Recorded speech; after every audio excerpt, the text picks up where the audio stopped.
거룩하신 하나님, 주님께서 주신 소중한 새날을 겸손한 마음으로 감사함으로 맞이합니다. 어떻게 하면 이 날이 나에게 귀한 날이 될 수 있을까? 어떻게 하면 오늘이 내 인생에서 가장 값진 날이 될 수 있을까? 행복한 날이 될 수 있을까 생각하며 기대함으로 오늘을 받습니다. 하나님, 오늘 하루가 하나님의 손길을 깊이 체험하는 은혜 충만한 하루가 되게 하여 주시옵소서. 주님께서 만나게 하실 사람들과 따스한 사랑을 나누는 복된 하루가 되게 하여 주시옵소서. 좋은 사람들 만나게 하시고 오늘의 모든 대화가 아름답게 행복하게 저녁까지 이어지게 하여 주시옵소서. 살아계신 하나님, 한국 교회를 위해 간절히 기도합니다. 예수 그리스도를 알지 못하고 오랫동안 우상을 숭배하던 우리 민족, 전쟁과 분쟁으로 고통받던 우리 민족에게 선교사들을 통해 복음을 전해주시고 세계교회 역사의 유래를 찾아보기 힘들 만큼 급속한 교회의 성장을 허락해 주신 하나님께 감사와 찬양을 올려드립니다. 그러나 하나님, 이 땅에 복음이 전해진 지 한 세기가 조금 지났을 뿐인데 벌써 한국교회는 위기 가운데 놓여 있습니다. 세상에서 빛과 소금의 사명을 감당해야 할 교회가 오히려 세속적인 가치관에 휩쓸려 교회의 본질적인 기능을 망각하고 또 하나의 이익 집단으로 전락하는 모습이 여기저기에서 보이고 있습니다. 마치 사사시대를 보내는 이스라엘 백성들처럼 주님께서 주신 약속의 땅에서 이방 민족의 신들을 섬기며 하나님의 율법을 잊어버리고 이방인과 통혼하며 그들의 풍속을 따라 살았던 것처럼 오늘 우리들의 모습이 그러함을 통회합니다. 주님, 예수 그리스도 생명의 복음에는 관심이 없고 물질주의, 성공주의, 이기주의에 사로잡혀 주님의 마음을 아프시게 하고 있는 한국교회의 죄악을 회개합니다. 먼저 부족한 종을 포함하여 모든 한국교회의 지도자들이 주님 앞에 바로 서게 하여 주시옵소서. 교회의 지도자로 주신 목사님들, 장로님들 하나님의 영으로 충만하게 하여 주시기를 기도합니다. 늘 말씀 앞에서 자신을 점검하여 돌아보게 하시고 주님께서 주신 사명을 두려운 마음으로 성실히 감당하게 하여 주시옵소서. 특별히 한국교회의 신학자들을 위해 기도합니다. 건전하고 균형 잡힌 신학 없이는 교회의 성숙과 발전을 기대할 수 없사오니 신학자들에게 지혜와 능력을 주시어 한국교회의 건강하고 깊이 있는 신학이 뿌리내리는 일에 힘을 쏟게 하여 주시옵소서. 단지 학문을 위한 학문을 하는 것이 아니라 생명을 살리고 하나님 나라에 기여하는 살아있는 신학이 되도록 그들을 사용하여 주시옵소서. 장로의 신학대학교를 비롯하여 교단의 7개 신학대학교와 한국교회를 섬기는 이 땅의 모든 신학교의 신학자들에게 바른 영성과 지혜를 허락하여 주시옵소서. 그리하여 한국교회의 거룩한 부흥의 불길이 다시 한번 일어나도록 역사하여 주시옵소서. 하나님, 우리 소망교회가 후원하고 있는 선교사님과 가족들을 위하여 기도합니다. 복음에 대한 열정과 세상을 향한 사랑으로 모든 것을 내려놓고 달려간 세상의 땅끝과 같은 선교지에서 우리 선교사님들이 지치지 않게 하시옵고 주님께서 주시는 생명으로 활력이 넘치게 하여 주시옵소서. 특별히 코로나19 감염병의 위험 속에서 백신도 제대로 맞지 못한 채 선교지에서 어려운 이웃들을 돕고 있는 귀한 선교사님들의 건강을 주님 각별히 지켜 주시옵소서. 선교사님의 자녀들을 위해 또한 기도합니다. 그들이 자기 자신의 바른 정체성을 가지고 부모님에 대한 감사와 사랑의 마음을 가지고 바르게 성장할 수 있도록 주님께서 인도하여 주시기를 간구합니다. 부모님처럼 하나님을 사랑하는 마음과 어려운 이웃 나라의 백성들을 긍휼히 여기는 마음을 허락하여 주시옵소서. 각지에 흩어져 복음을 전하는 선교사님들에게 성령의 능력을 부어 주시옵소서. 복음이 전파되는 곳마다 하나님의 역사가 나타나는 복된 선교의 현장들이 되게 하여 주시옵소서. 소망의 성도를 위해 기도합니다. 한 달 전 대장암 진단을 받고 오늘 수술받는 따님을 위해 기도하는 권사님이 있습니다. 평소 어려움 가운데 마음에 많은 고통을 받던 딸이기에 엄마의 기도가 더욱 애절합니다. 수술을 통해 정확하게 종양이 제거되게 하시옵고 모든 치료의 과정도 잘 견뎌내며 또한 그러한 체력과 믿음을 허락하여 주시옵소서. 온전한 회복을 주님께서 선물로 허락하여 주시옵소서. 얼마 전 머리를 다쳐 머리에 고인 피를 제거하고 현재 입원 중인 고령의 집사님을 위해 기도합니다. 몇 달 전 치매 진단을 받은 후로 이제는 폐렴까지 겹쳐 건강이 급속히 나빠지고 있습니다. 재활 의욕도 보이지 않는 남편을 바라보는 권사님의 마음이 무너집니다. 앞으로 3주 동안 재활 치료를 진행할 때 삶의 의지를 불어넣어 주셔서 최선을 다해 치료의 과정에 임할 수 있도록 도와주시옵소서.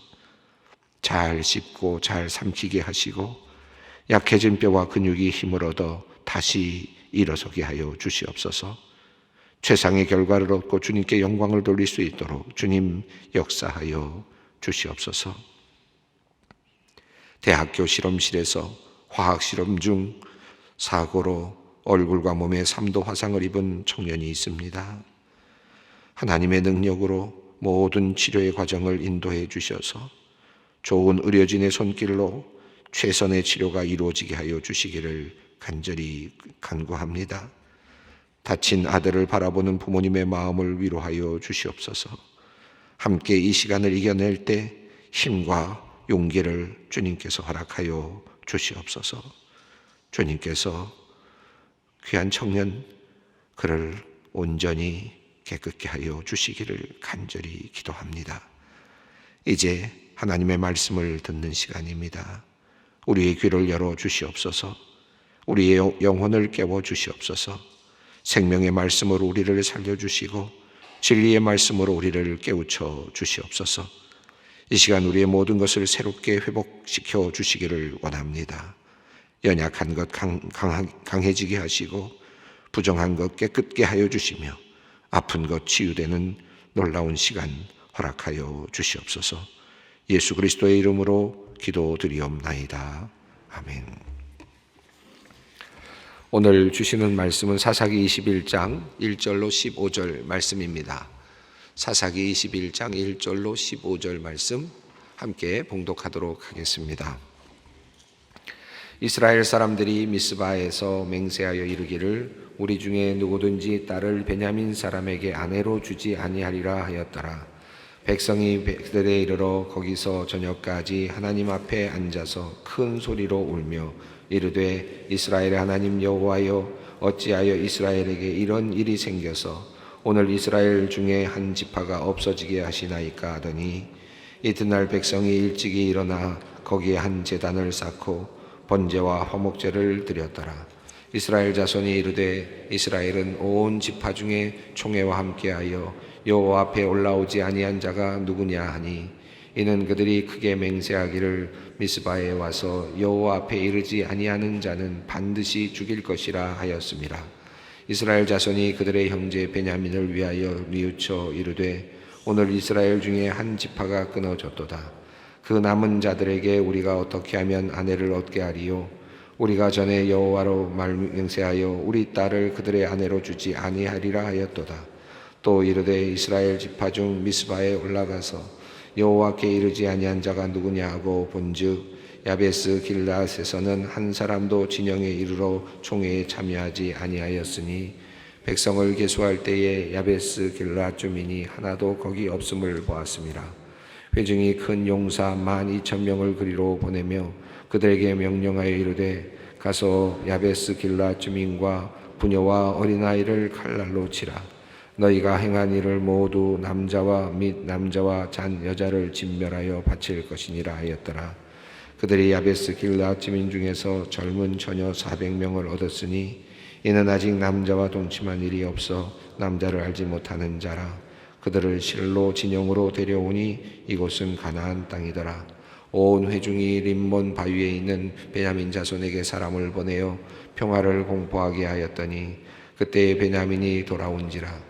이에 이스라엘 사람이 야베스 길앗 여자들 중에서 살려둔 여자들을 그들에게 주었으나 아직도 부족하므로 백성들이 베냐민을 위하여 뉘우쳤으니 이는 여호와께서 이스라엘 지파들 중에 한 지파가 빠지게 하셨음이었더라. 아멘. 오늘 사사기 21장입니다. 마지막 장입니다. 정말 그 이스라엘 백성들의 여러 가지 모습들을 살펴보아 왔습니다. 약속의 땅에 들어갔던 가나안 땅으로 들어갔던 여호수아와 함께 가나안 땅을 정복했던 그 놀랍고도 멋진 역사의 시작, 이것이 여호수아를 통해서 이제 가나안 땅의 정복이 시작됐는데, 그렇게 약속의 땅에 들어간 이스라엘 민족의 참 처절하고 부끄러운 삶의 모습이 하나씩 하나씩 드러나고 있었고, 이제 오늘 본문 말씀 속에는 그들의 종교 생활, 그들의 신앙 생활, 그들의 모습이 또 잘 나타나고 있습니다. 참 우리 인간의 어떤 모습이라 그럴까요? 이런 모습이 그대로 우리들의 모습, 우리들의 부족한 모습이 그대로 이 이야기 속에 들어있는 것 같습니다. 마지막 사사기 21장 말씀입니다. 자, 21장 베냐민 지파를 이제 다 멸절시키다시피 하고 이제 600여 명의 사람들만 림몬 바위에 이제 남아 있는 그런 상황 속에서 이제 마지막 그들이 이 문제를 해결하는 과정을 오늘 본문이 보여주고 있습니다. 21장 1절 말씀을 읽겠습니다. 이스라엘 사람들이 미스바에서 맹세하여 이르기를 우리 중에 누구든지 딸을 베냐민 사람에게 아내로 주지 아니하리라 하였더라.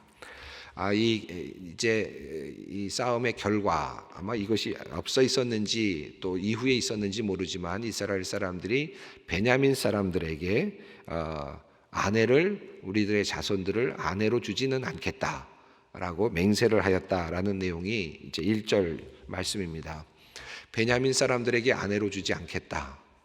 여러분, 이 말씀이 어떻게 보이십니까? 베냐민이 적이니까 베냐민 사람들에게 우리 아이들을 주지 않겠다, 우리의 자녀들을 그들에게 아내로 보내지 않겠다라고 하는 그런 결단이 상당히 의미가 있어 보이지만, 곰곰이 생각해 보면 과연 베냐민의 지파가 문제의 핵심인가를 생각해 볼 필요가 있을 것 같습니다. 저는 사실은 이 말씀, 이 이야기의 흐름, 마지막에 이어지는 이 이야기의 흐름 속에서 가장 격분이 되고 사실은 마음이 안 좋은 본문이 있는데, 그 본문은 19장 25절 말씀이었습니다. 한참 앞서 있는 말씀인데요. 저희 교재로 말하면 138쪽에 있고요. 그리고 여러분 성경으로 보면 19장 25절 말씀에 있는 내용입니다.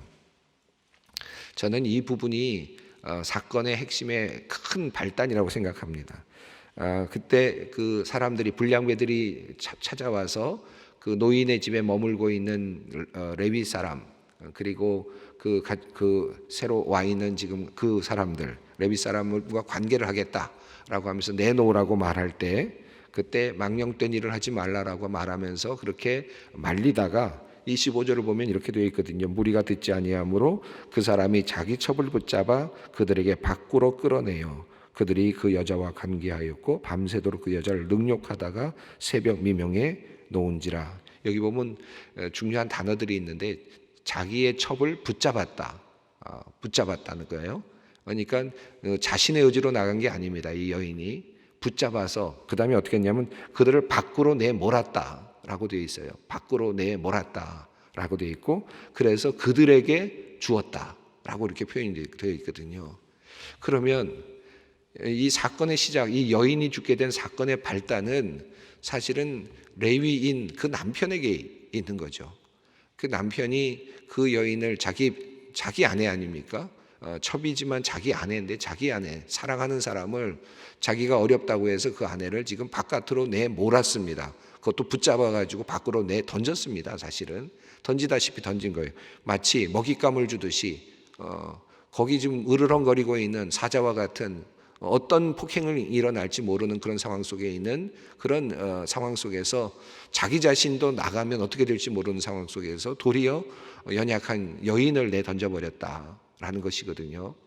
이 이야기의 시작은 여기 아닙니까?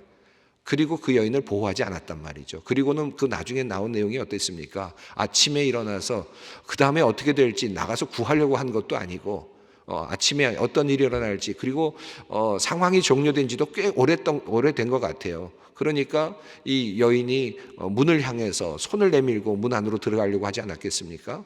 그렇다면 이 얼마든지 이 여인을 구할 수도 있지 않았을까 싶은데 그러면 이 레위인은 여인을 포기한 거거든요. 버린 겁니다. 그럼 누가 남편으로서 가장 잘못한 겁니까? 문제의 핵심은 어디 있습니까? 이 레위인에 있는 거죠, 사실은. 자, 그렇다면 이스라엘 백성들이 누구를 지금 탓해야 됩니까? 앞으로는 레위인들에게 아내를 주지 않겠다. 우리 자녀들을 안 줘야 되겠다.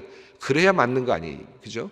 이 여인들을 내 딸을 그런 사람들에게는 안 보내겠다. 그런 집안에는 안 보내겠다. 이 레위 같은 집에는 안 보내야 되겠다. 자기만 살겠다고 그런 위기 속에서 그 아내를 내 던져버리는 그런 집에 우리 자손을 우리 딸을 보낼 수는 없다. 그렇게 결의가 돼야 되는 것이 마땅하겠죠.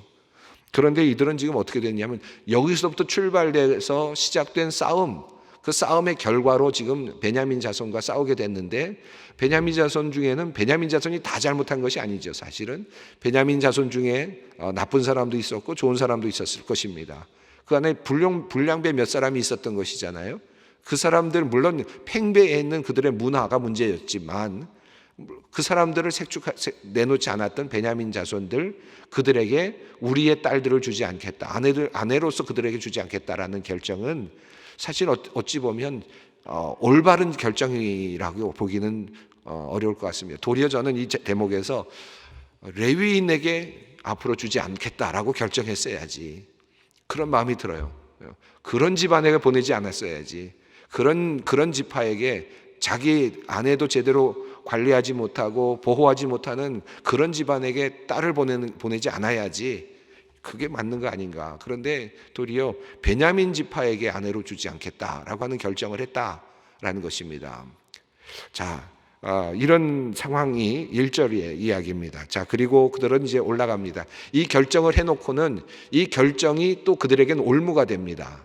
자, 제대로 된 결정도 아닌 것 같은데, 올바른 결정도 아닌 것 같은데, 결과적으로는 그들은 이제 이 문제를 놓고 또 큰 문제에 부딪히는데요. 2절 말씀입니다. 백성이 베델에 이르러 거기서 저녁까지 하나님 앞에 앉아서 큰 소리로 울며, 그리고 3절입니다. 이르되 이스라엘의 하나님 여호와여, 어찌하여 이스라엘에 이런 일이 생겨서 오늘 이스라엘 중에 한 지파가 없어지게 하시나이까. 여기 보면 이 지금 다시는 베냐민 사람에게 아내로 그 딸들을 아내로 주지 않겠다라고 하는 이 결정에는 또 다른 함정이 하나 있습니다. 여러분 이미 우리가 사사기를 쭉 읽으면서 살펴보았습니다만 그들이 어떻게 했습니까? 이방 민족과 통혼했죠. 그렇죠? 이미 가나안 사람들과 자유롭게 통혼을 하고 결혼 생활을 했습니다. 그 안에 정착해 살고 있었어요. 그것이 사사기에 계속해서 나오고 있지 않습니까? 자, 그렇다면 선택된 민족으로서의 베냐민 지파의 사람들에게는 아내로 주지 않겠다. 이것이 하나님의 뜻이다. 우리 선택된 백성으로서 그런 지파에게는 아내를 줄 수가 없다. 딸을 보낼 수 없다. 상당히 아주 종교적이고 이스라엘 백성답고 하나님의 백성다운 그런 결정인 듯 보이기는 하지만 표면적으로는, 그런데 깊이 들어가 보면 그들의 실상은 어떻습니까?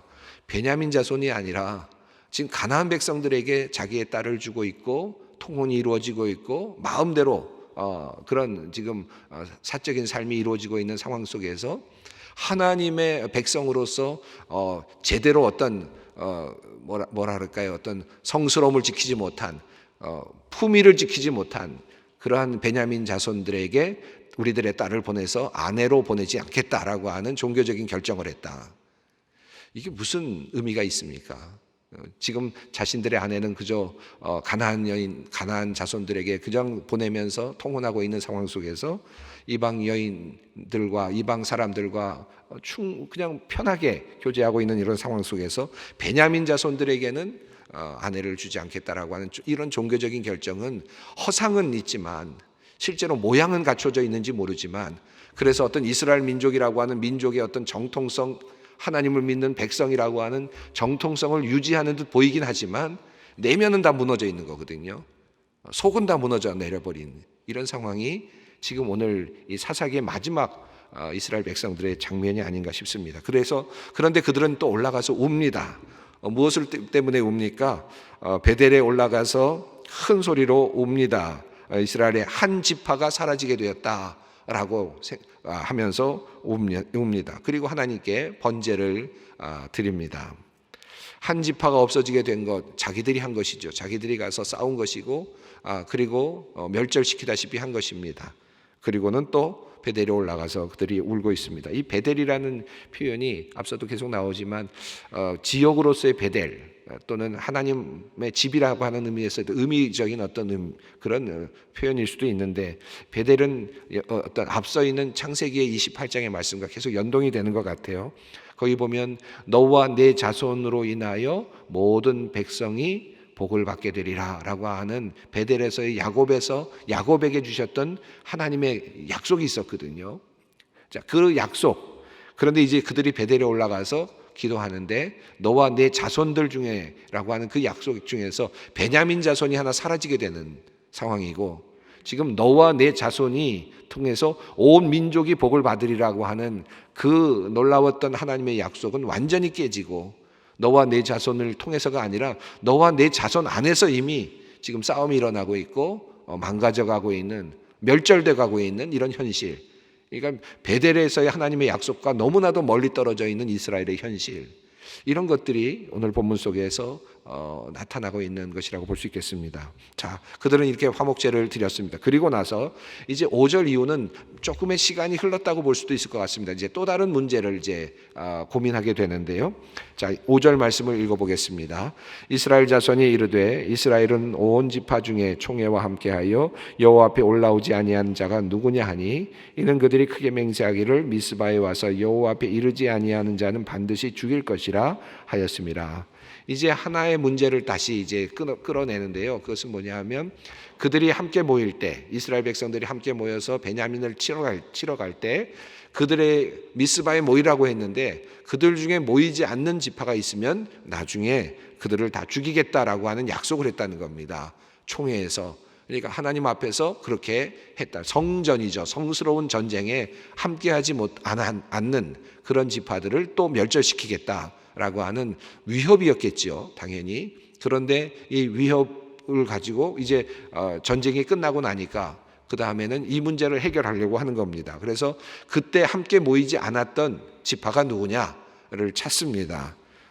자, 그러면서 또 하나의 문제는 베냐민 지파가 끊어지게 되었다라고 하는 것을 이제 고민하는데, 6절과 7절을 읽겠습니다.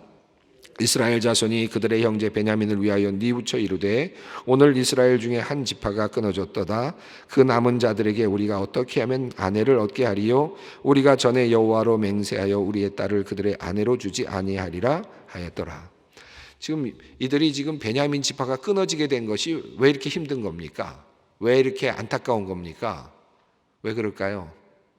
베냐민 지파 형제니까 그러면 죽이질 말았어야죠. 싸우질 말았어야죠. 그때 그 전부터 평화의 어떤 방식으로 뭔가 해결했어야죠. 그런데 다 죽여놓고 지금 이들이 뉘우치는 이유가 뭡니까? 그들이 가지고 있는 하나의 장식장과 같은 게 있단 말이죠. 종교적인 장식장과 같은 12지파라고 하는 장식장. 이 지파를 통해서 지금 나라가 이루어질 것이라고 하는 그런 하나의 큰 꿈이 있단 말이죠. 그런데 스스로가 자기들 중에 하나를 없애버린 거가 됐습니다. 약속이 무너지는 겁니다. 하나님의 약속이 12지파 너희들의 모든 자손들을 통해서 온 민족이 복을 받을 것이라고 하는 큰 약속을 스스로가 없애버린 셈이 됐단 말이죠. 베냐민은 이제 600명밖에 남지 않았습니다. 군사들만 남았다는 것이고 여인들은 다 죽었다고 보는 것이 더 맞겠죠.